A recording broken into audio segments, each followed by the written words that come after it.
Frérot, là, on va parler de mon gars en fait. Лесору, Павел Дуров.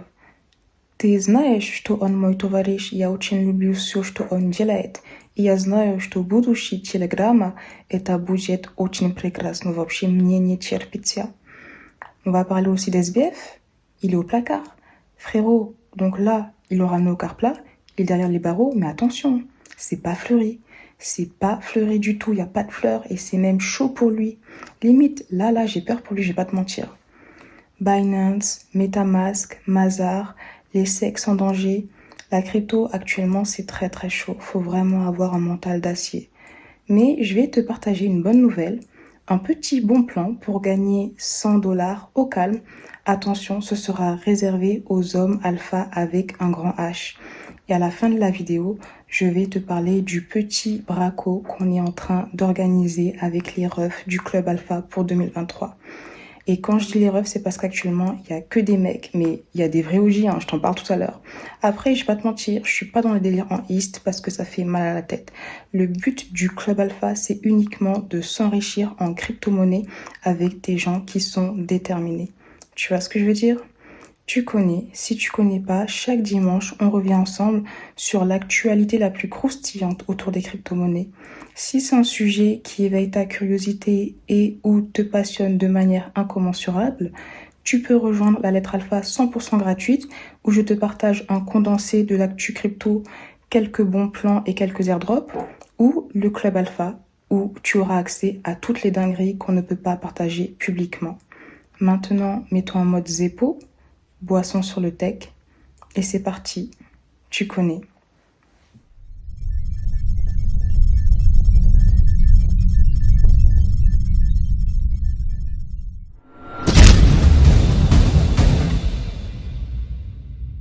Frérot, on va commencer avec SBF. Si tu as une idée de titre pour la mixtape, partage-la en commentaire.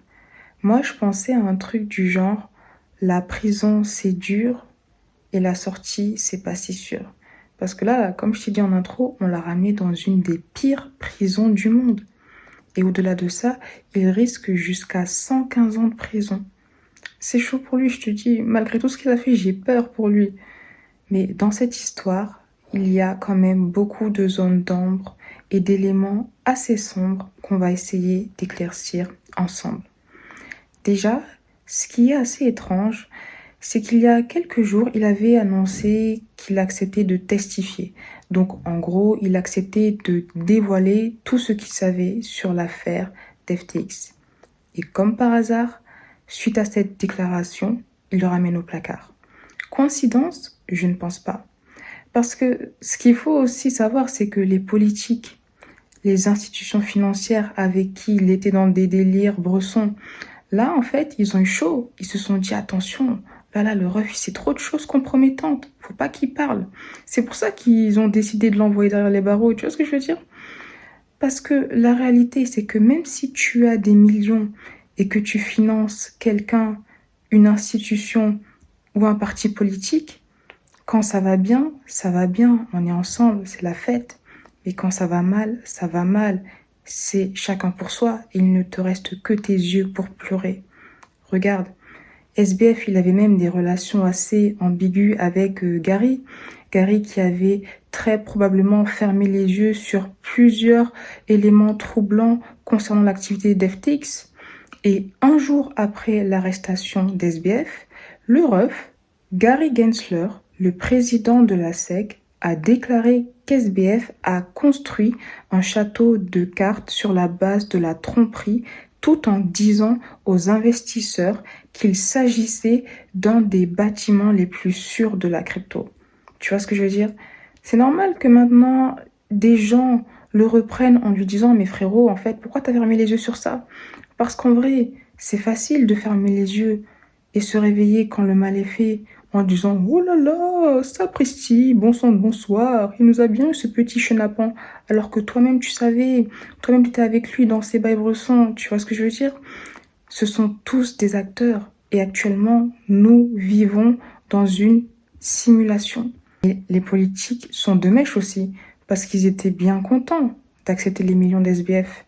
Mais maintenant que l'affaire éclate au grand jour, eux aussi, ils sont en mode oh là là, c'est honteux et scandaleux. Nous ne souhaitons pas toucher à cet argent sale, c'est immoral.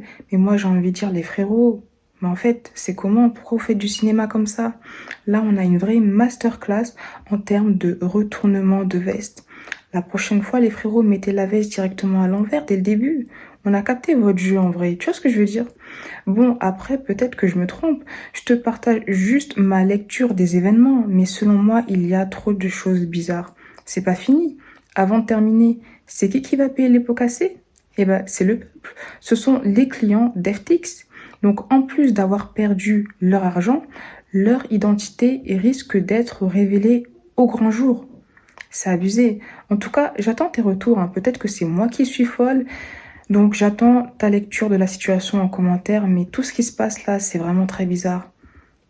On va continuer avec des effets qui se sont produits suite à l'affaire d'FTX. Depuis le scandale et la faillite d'FTX, l'absence de sécurité et de garantie des fonds des utilisateurs de la part des plateformes centralisées est fortement pointée du doigt et remise en question. On a vu ce qui s'est passé, hein. Ça parlait de proof of reserve. Il y en a qui ont sorti leur proof of reserve. Les gens disaient que c'était pas assez. Après, ça parlait de proof of reserve version Merkle Tree. Les gens, pareil, disaient que c'était pas assez. Donc, les SEX, ils décident de passer à la vitesse supérieure et de passer à la stratégie audit externe pour rassurer leurs utilisateurs. Et pour le faire, ça prend Mazars, la crème de la crème. Et c'est là où ça devient très intéressant. Parce que dans cette histoire-là, Mazars, il a dit, les refs, nous on fait ce que vous voulez, vous inquiétez pas, vous connaissez, on est réputé. Mazars prend son Yebi pour auditer CryptoCoin, KuCoin et Binance. Il dit, tout est carré, on valide. D'ailleurs, je t'en avais même parlé la semaine dernière. Mais après, Mazars leur fait un gros coup de je te laisse mettre l'adjectif de ton choix. Mais attention, là, faut vraiment s'asseoir et prendre des notes. J'espère que tu as une feuille et un stylo sur le tech, parce que là, c'est chaud. Donc, après avoir encaissé les sous, et j'imagine qu'ils ont dû faire une facture très salée, ils ont décidé de supprimer les pages où ils parlaient des audits réalisés. Là, ils sont même en mode, oui, nous souhaitons temporairement stopper nos activités avec les clients crypto. Donc, pour te résumer l'histoire, ça prend les sous, ça fait le taf, ça valide, puis ça fait marche arrière. Pourquoi? Pour éviter d'avoir une réputation entachée par une potentielle faillite des plateformes centralisées, car eux-mêmes savent que l'audit, c'est du vent. C'est pour ça, tu vois, ils se sont dit, ah, faut pas salir notre réputation avec ces délires-là.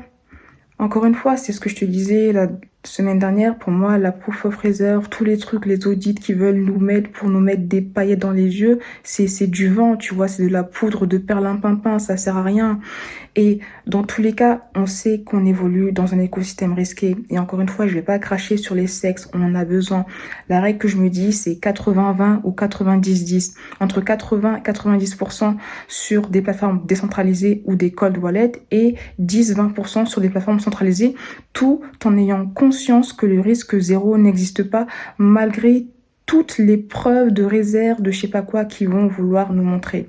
Et si je te dis ça, c'est aussi parce que dans le challenge trading 10K, bon, je vais t'en parler tout à l'heure, mais on va trader majoritairement sur des plateformes centralisées par souci pratique. Et aussi, il me semble qu'il y a beaucoup de traders qui préfèrent utiliser les plateformes centralisées pour le trading, car c'est plus facile. En tout cas, tu sais que moi, je fais pas de trading, mais si c'est ton cas, n'hésite pas à me dire ce que t'en penses, si tu préfères trader sur du centralisé ou sur du décentralisé.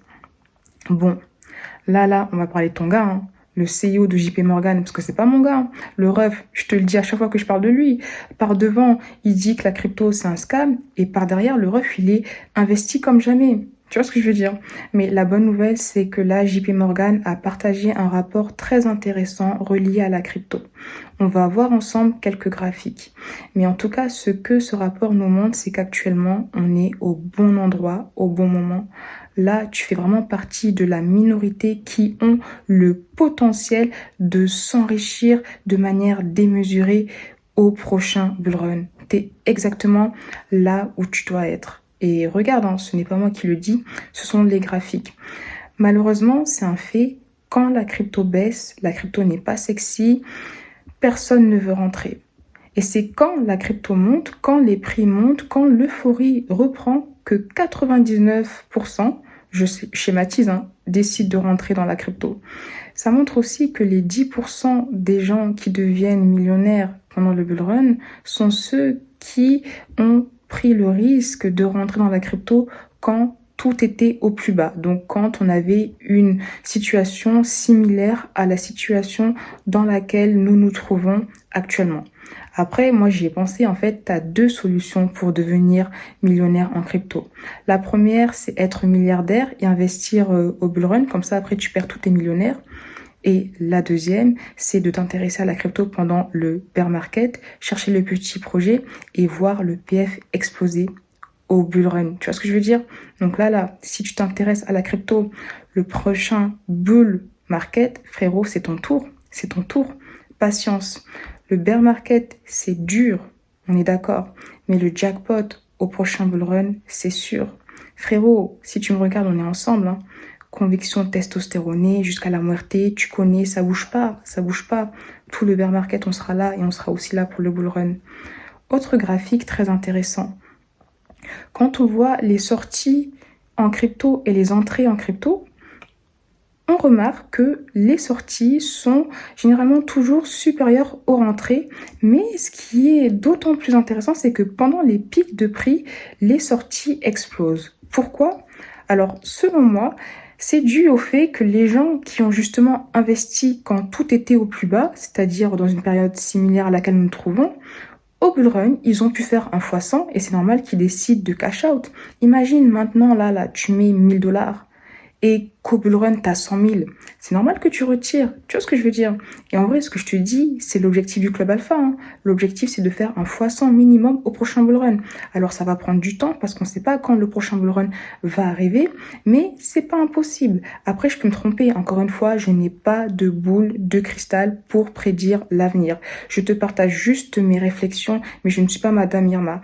En tout cas, moi, j'y crois. Je sais, je pense que le x100, c'est possible. Les gens du Club Alpha, c'est pareil. Sinon, on ne serait pas ici à perdre notre temps. Tu vois ce que je veux dire? Autre graphique très, très, très intéressant qui met aussi en lumière le fait qu'il faut uniquement investir l'argent que tu es prêt à perdre. Parce que parfois, tu peux te dire, bon, je veux tester la crypto, mais combien je mets? Et en fait, ce graphique-là, encore une fois, je te partage vraiment les données issues du graphique, nous montre qu'il y a la majeure partie des fonds qui investissent en crypto moins d'un mois de leur revenu mensuel. Et ça peut être un indicateur assez intéressant parce qu'encore une fois, la crypto-monnaie, on peut gagner beaucoup, mais on peut aussi perdre beaucoup.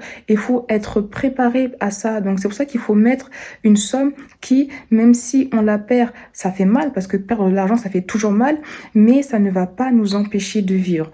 Après, il y a des gens qui sont des jeunes et qui vont très très loin. Par exemple, je sais que dans le Club Alpha, il y a même des gens qui ont fait un prêt à la consommation pour investir. Alors c'est extrêmement risqué. Certes, tu peux avoir le jackpot, mais aussi tu peux perdre. Donc chacun fait ce qu'il veut. En tout cas, moi, c'est pas quelque chose que je pourrais faire parce qu'encore une fois, le risque zéro n'existe pas. On peut tout perdre et il faut vraiment, selon moi, investir avec parcimonie. Je te laisse regarder les autres graphiques si tu le souhaites. En tout cas, rapport très intéressant. Merci beaucoup JP Morgan, même si vous avez un CEO extrêmement hypocrite.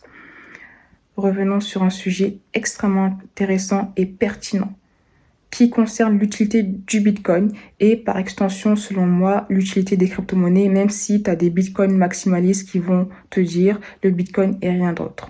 En fait, là, je voulais juste te partager une masterclass et aussi un rappel que si on est dans la crypto, ça va au-delà de l'aspect pécunier. La crypto, c'est un vecteur de liberté qui permet aussi de sauver des vies.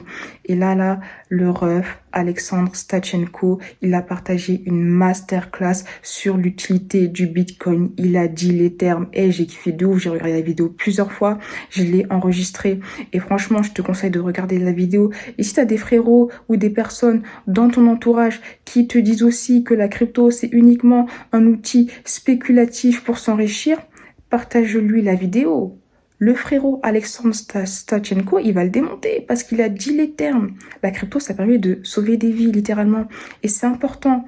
Je pense qu'il y a deux objectifs très importants de la crypto. Bon, il y en a plus, mais en tout cas, ceux que je voulais te mettre en avant maintenant, c'était premièrement s'enrichir, car l'argent fait le bonheur. On est d'accord, hein, on n'est pas team l'argent ne fait pas le bonheur. Deuxièmement, être libre, car la liberté, c'est le bonheur. Et pour y arriver, il faut se lever de bonne heure. Mais surtout, il ne faut pas avoir peur de perdre. Parce que la crypto, c'est très risqué. C'est ce que je te disais juste avant. En tout cas, à titre perso, je trouve que prendre le risque d'être libre, ça n'a pas de prix. Tu vois ce que je veux dire?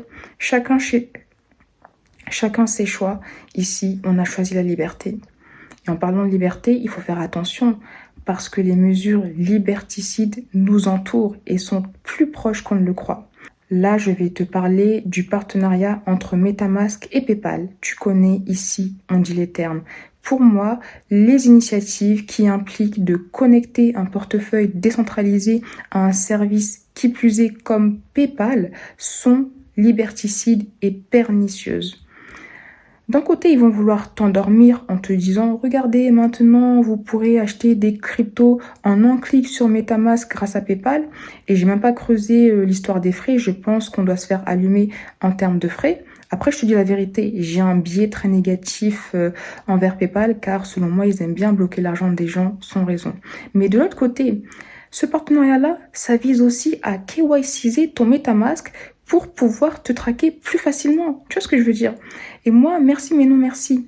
Même si actuellement MetaMask, c'est le wallet décentralisé le plus utilisé, le plus populaire, ça ne veut pas dire que c'est le meilleur. Moi, j'avoue, pendant longtemps, j'utilisais que ça. Mais là, je suis en train de me tourner vers d'autres alternatives. D'ailleurs, je t'en partage une dans cet article-là. Tu pourras le lire si tu fais partie du Club Alpha. Mais il faut bien retenir aussi que les applications, les choses les plus populaires, les plus utilisées ne sont pas forcément les meilleures. En tout cas, moi, celui que je teste actuellement, j'ai l'impression qu'il procure une plus grande sécurité et préservation de la vie privée. À toi de me dire.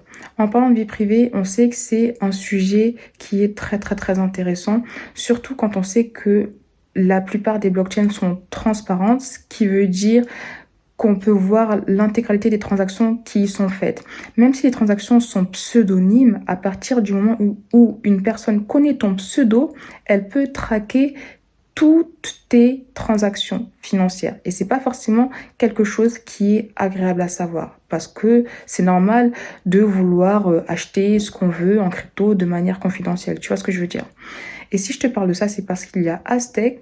Donc, Aztec, c'est une layer 2 sur Ethereum qui permet à ses utilisateurs d'effectuer des transactions confidentielles grâce à une technologie qu'on appelle Zero Knowledge.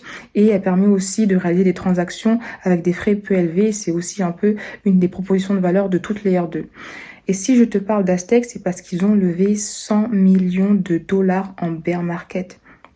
Ça montre que la vie privée, c'est un vrai enjeu. D'ailleurs, il y a plusieurs airdrops potentiels sur Aztec. Je te les partagerai dans la lettre alpha. Tu retrouveras le lien en description. Ce sera 100% gratuit. Mais je voulais aussi revenir sur toutes les affaires assez bizarres, assez sombres reliées au levée de fonds. Parce que là, certes, c'est bien, ils ont levé 100 millions auprès d'ACZ, il me semble. Mais après, je t'avoue, je te dis la vérité, depuis la faillite d'FTX, je me méfie de plus en plus des levées de fonds. Et je vais te partager un autre truc que j'ai vu cette semaine, qui est, selon moi, mais vraiment scandaleux. Et ça montre aussi comment il y a une élite qui, littéralement, se fout de nous. Il y a Amber qui a levé 300 millions de dollars pour faire simple, pour éviter d'avoir des problèmes d'argent. Donc c'est comme si tu te disais, ah mince, cette semaine, ce mois-ci, j'ai trop fait la fête, j'ai plus assez d'argent pour payer mon loyer. Bah tu sais quoi, je vais lever 1 million auprès de l'État. Ça marche pas comme ça, hein. Ça marche pas comme ça. Mais chez eux, ça marche comme ça. Et si je te dis ça, c'est parce que là, c'est pas fini, hein. Le bail est tellement chelou parce que quand tu vas sur leur compte Twitter, sur le tweet où ils annoncent leur levée de fonds, les commentaires sont désactivés. Et là, tu as envie de leur dire, mais les refs, c'est comment? Pourquoi vous ne voulez pas laisser le peuple s'exprimer? Pourquoi vous ne voulez pas qu'on vous félicite et qu'on vous donne de la sephore pour votre levée de fonds? Rien que ça, pour moi, c'est bizarre. Ça veut dire qu'ils ont des choses à se reprocher. Et c'est pas fini, tu connais. Cerise sur le gâteau, quand tu vas sur le site Défilama, d'ailleurs, soit dit en passant, Défilama, c'est un de mes sites préférés pour trouver des crypto-pépites.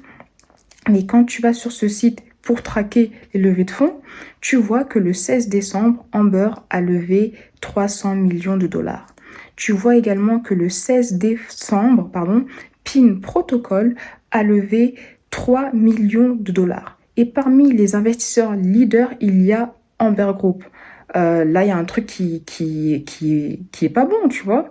Là, il y a un truc qui va pas. On a l'impression qu'ils sont en train de jouer au ping-pong, mais ils sont tous dans la même équipe. Donc Amber lève des fonds pour donner des millions à une entreprise qui lève des fonds. C'est le bail chelou. C'est pour ça qu'il faut vraiment se méfier de toutes ces relations entre les levées de fonds, des gens qui lèvent des fonds pour finalement donner de l'argent aux gens qui lèvent des fonds. Bref, il y a trop d'ambiguïté. Une autre info que je voulais te partager. Bon, ce n'est pas une info avérée, mais il y a des éléments très troublants. DCG serait en train de vendre son bac de crypto. DCG, c'est relié à Genesis, ils ont des problèmes depuis l'affaire FTX. Et là, bizarrement, pratiquement toutes les cryptos de leur portefeuille ont chuté. Et si c'est vraiment vrai, et si c'est vraiment eux qui vendent, ça peut être un signal alarmant qui montre qu'ils ont besoin d'argent car la faillite les guette de plus en plus. Après, la bonne nouvelle, entre guillemets, si je puis dire, c'est que s'ils vendent des cryptos qui ont des fondamentaux solides pour exploser sur le long terme, ça peut aussi offrir de très très belles opportunités d'investissement. Mais encore une fois, pour faire ça, il faut analyser les fondamentaux des projets. C'est également quelque chose qu'on fait dans le Club Alpha. Maintenant, je vais te parler de Solana. Tu sais que je ne suis pas Team Solana, mais je suis très admirative devant leur résilience suite à l'affaire d'FTX parce qu'on voit qu'ils sont toujours en train de se battre. Et là, Discord a annoncé un support des wallets Solana. C'est très bullish pour leur écosystème et franchement, ça me fait plaisir de voir qu'ils n'ont pas laissé la faillite d'FTX les tuer. Maintenant, grosse nouvelle, mets-toi bien, on va parler de mon gars, Pavel Durov, ты знаешь, что я люблю все, что он делает. En fait, il y avait une information que je vais te partager la semaine dernière et que j'ai oublié, j'ai zappé. Et si je t'en parle, c'est parce qu'elle fait aussi référence à un commentaire que j'avais eu sur une vidéo qui parlait du fait d'avoir un compte Telegram anonyme.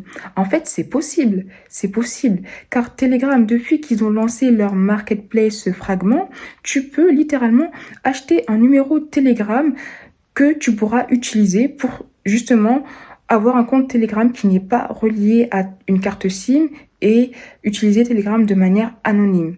Tout ça, ça se passe sur Toncoin avec le Ton, donc sur la blockchain Ton avec le Toncoin, pardon. En tout cas, moi, je suis trop bullish, t'es nice. Je suis vraiment bullish et voilà, je voulais te partager le bail. C'est très, très, très intéressant ce qu'ils sont en train de faire.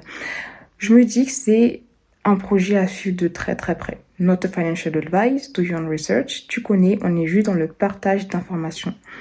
Alors parfois on doute de l'avenir des cryptos, on va pas se mentir, même si on est bullish, même si on est convaincu que la crypto va exploser, c'est normal de remettre ses idées en question. Et puis on tombe sur des nouvelles bullish comme celle-ci. On apprend qu'EDF lance un service dédié aux nœuds blockchain. Donc même EDF, ils sont bullish sur la crypto. Je sais pas quoi dire. Bon, tu sais que j'aime bien faire les montagnes russes dans les crypto news. Donc là, on va un peu redescendre, on va un peu se remettre les pieds sur terre en parlant d'un sujet qui fait très très mal et qui peut nous faire perdre énormément d'argent, les hacks. Alors, il y a plusieurs types de hacks qui existent, mais là, je voulais te parler des hacks reliés aux fuites de données. Parce que malheureusement, on a appris que Gemini a été victime d'une fuite de données et il y a des clients qui ont reçu des attaques de phishing par mail ou par téléphone. C'est pour ça qu'il faut faire très très attention aux mails que tu reçois. Et même, tu vois, avoir un ledger ne te protège pas contre ces hacks-là. Parce que si tu achètes un ledger avec un mail et ton adresse mail, si les données de ledger sont leakées, d'ailleurs c'est déjà arrivé, tu pourrais potentiellement recevoir un mail frauduleux de l'équipe de ledger, entre guillemets, qui te demande tes informations personnelles. Donc faire très attention, il faut avoir une bonne hygiène de vie et surtout se dire qu'il ne faut jamais partager sa clé privée. Peu importe la personne qui te la demande, même si elle dit ouais je suis le service de ledger ou autre, ta clé privée c'est la tienne, tu ne la partages jamais. Maintenant, parlons des sexes. Alors c'est vraiment une relation, je t'aime moi non plus. Là j'ai des bonnes et des mauvaises nouvelles à te partager. Bonne nouvelle, Coinbase a annoncé l'ajout d'une fonctionnalité qui permet aux utilisateurs de retrouver les cryptos perdus. Et ça, c'est très intéressant parce que quand tu envoies des cryptos et que tu te trompes de réseau, tu peux perdre tes cryptos à jamais. En tout cas, si tu le fais de manière 100% décentralisée, il n'y a pas de service client pour te dire hey, les frérots, on a trouvé vos cryptos sur Polygon perdus alors que vous vouliez les envoyer sur Ethereum, par exemple. Tu vois ce que je veux dire? Et là, Coinbase, ils ont développé une fonctionnalité qui permettra justement de récupérer les cryptos perdus. Donc c'est pour ça que parfois les sexes ont certains avantages que la DeFi n'a pas. Mais parlons aussi d'OKX. Alors, bonne nouvelle, plus de peur que de mal, mais il y avait eu une petite crainte concernant la plateforme car elle a vu ses retraits stoppés de par un problème qui venait d'un service cloud qu'ils utilisaient. Donc ça venait d'une tierce partie. Heureusement, ce n'était pas relié à un manque de liquidité, mais ça peut causer des frayeurs. On va aussi parler de Binance. Cette semaine, il y a eu beaucoup de faits autour de Binance. Je ne vais pas y revenir, mais il y avait une histoire de blocage du SDC, une potentielle enquête sur les actions de Binance. Je veux juste qu'on se penche 2 secondes sur les données on-chain, parce que les hommes mentent, mais pas les chiffres. Et quand on analyse les données, on remarque que les retraits de clients de Binance a dépassé les 7 milliards de dollars sur 7 jours. Et la bonne nouvelle, entre guillemets, si je puis dire, c'est que malgré les retraits massifs, ils sont toujours là. Et CZ aussi, le ref, il fait aussi rire. Ça se voit que c'est un businessman et qu'il veut vendre son produit parce qu'il a récemment annoncé que 99% des gens qui utilisent des solutions où tu as l'entière possession de tes cryptos vont perdre leur argent. Alors, il y a un peu de vrai dans ce qu'il dit dans le sens où les personnes qui ne sont pas responsables vont plus facilement perdre leurs clés ou peut-être partager leurs clés privées à quelqu'un d'autre, alors que quand tu as tes fonds sur une plateforme centralisée, c'est la plateforme centralisée qui possède tes clés privées et peut-être que tu as une plus grande sécurité.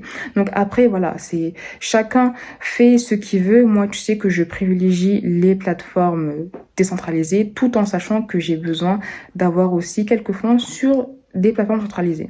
Et en parlant de ça, il faut que je te parle du braquage du Club Alpha avec le challenge d'IK Trading. Donc là, comme je te l'avais dit en introduction, ou je sais pas si je te l'ai dit, mais en gros, on va le faire sur des plateformes centralisées parce que ce sont des plateformes de prédilection pour une grande partie des traders. Mais avant ça, je vais te partager un bon plan où tu peux gagner jusqu'à 100 dollars en USDT. Alors attention, je ne suis pas payée pour te dire ça. J'ai juste un lien d'affiliation si ça t'intéresse et je te le partage aussi parce que moi, à titre perso, je vais tester la plateforme. Donc dernièrement, il y a un ref qui me dit « Ouais frérot, tu connais BitGate ?» Moi, je lui dis « Non frérot, je connais pas, dis-moi en plus. » Il me dit « Ah frérot, BitGate, c'est un nouvel exchange qui se développe bien. On a un partenariat avec Messi est notre égérie.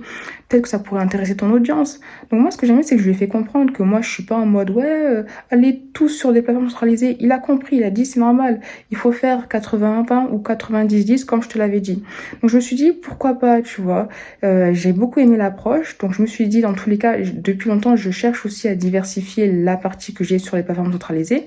Et là, je teste BitGate. Franchement, l'interface, elle est assez intéressante. La plateforme, elle m'a l'air carrée. Ils ont Messi comme égérie et franchement, moi, je suis française, mais là, ils nous ont terminé. Hein. On va pas se mentir, faut rendre à César ce qui appartient à César. Là, l'Argentine a gagné, donc force à eux. C'était des visionnaires, les mythes sur ce coup-là. Au-delà de ça, BitGate, ils ont 8 millions d'utilisateurs et quand on regarde Défilama, parce que moi j'aime bien voir ce qui se passe sur la blockchain, même s'ils ont beaucoup moins d'assets que le top 5, ils sont quand même 4e en termes de volume d'échange en spot. Ils sont même devant Swissborg en termes d'assets et de volume, donc ça a l'air intéressant. En plus, ils ont des fonctionnalités comme le copy trading. Bon, perso, je fais pas de copy trading, mais ça peut peut-être t'intéresser. J'arrête le suspense et je te partage le bon plan.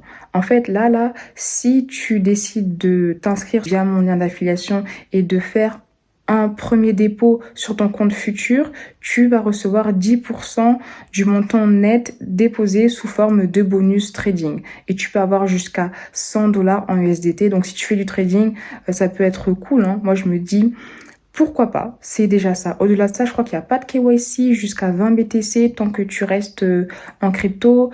Il y a également 0 frais en spot et tu pourras aussi participer à des futures campagnes qui pourraient avoir concernant BitGet. Donc tu fais comme tu veux, je te partage le bail encore une fois avec méfiance, avec parcimonie parce que la majeure partie de tes fonds doivent être sur des plateformes décentralisées.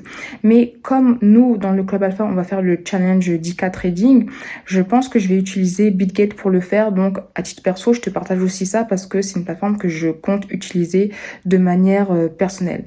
Revenons maintenant, on va terminer avec ça sur le Club Alpha. Déjà, les gens du Club Alpha, je vais pas te mentir, c'est pas des gamins. Dans les lives privés qu'on fait, ça partage des grosses dingueries. Je peux pas te les partager ici car c'est trop chaud. Même moi, parfois, je te mens pas, hein. Je suis en mode zépo, je les écoute et je me dis, mais je sais pas ce que je fais ici. Parce qu'il y a des vrais OG qui ont fait des trucs, mais frérot, t'as même pas idée. C'est pour ça aussi qu'il n'y a pas d'enregistrement parce que là, c'est chaud, ça peut pas être partagé publiquement. Et d'ailleurs, si tu es dans le Club Alpha, franchement, force à toi, merci beaucoup. Toi-même, tu sais ce qui arrive en 2023. Récemment, il y a le trader Boom Boom qui nous a rejoint. Il est venu, il parle pas beaucoup, c'est un mec de l'action. Il a dit, frérot, on va faire un challenge trading 10K. Moi, je veux prouver par les actes. Donc, ce qu'on a fait, c'est qu'on a fait une liste de 20 cryptos. Parmi elles, il y a des pépites sur lesquelles on va faire un gros braquage trading. Donc, Boom Boom va partager les trades. Après, les gens font ce qu'ils veulent. C'est vraiment uniquement du partage. Il n'y a aucun conseil en investissement dans le groupe. Club Alpha égale communauté privée premium d'investisseurs crypto. Mais ce qui est aussi intéressant, et j'ai vraiment apprécié l'approche, d'ailleurs, merci Boom Boom si tu regardes la vidéo, c'est que il a accepté de nous partager une initiation au trading pour comprendre les bases. Donc ça, c'est cool. Juste pour te dire que le Club Alpha, c'est vraiment un club d'entraide et le but, c'est qu'on s'enrichisse tous en crypto. En 2023, là, ça va être le challenge 10K. Après, tu connais, on va monter, hein, challenge 100K, 1 million, bref. Si t'es intéressé, le lien en description. Si t'es pas intéressé, pas de souci, je serai toujours sur YouTube. Encore une fois, c'est que du partage dans le Club Alpha. Il n'y a aucun conseil en investissement et aussi, voilà, c'est aussi pour ça que c'est réservé aux hommes alpha parce que parfois, les gens partagent des choses un peu risquées. On peut pas partager ça gratuitement parce qu'après, quelqu'un qui va faire un truc, il va dire ouais, j'ai fait ça et j'ai perdu de l'argent. Et alors que dans le Club Alpha, il n'y a pas de pleureuse. Tu vois ce que je veux dire? En tout cas, l'accès à vie est disponible jusqu'au 31 décembre. Après, ce sera l'abonnement. Donc, si tu es intéressé, le lien sera en description. Sinon, pas de galère. Demain, on se retrouve pour la partie 2. Je vais te partager des prédictions crypto qui nous viennent d'un CIO, d'un fonds crypto. Donc lui, il cherche les pépites x 1000, x 100. Il nous a partagé les secteurs qui pourraient regorger de pépites. Je vais te les partager. On va aussi revenir sur des outils indispensables à utiliser pour Dior. Je vais te partager des dingueries dans le monde des NFT. Bref, ça va être que du lourd. Donc si t'es encore en train de m'écouter, merci beaucoup pour la support. Partage-moi en retour tes commentaires et mets un petit pouce j'aime et abonne-toi à la chaîne. Et moi, je te dis à tout de suite pour la partie 2. Le lien sera en description si elle est disponible. Et sinon, je te dis à très très vite pour une prochaine vidéo.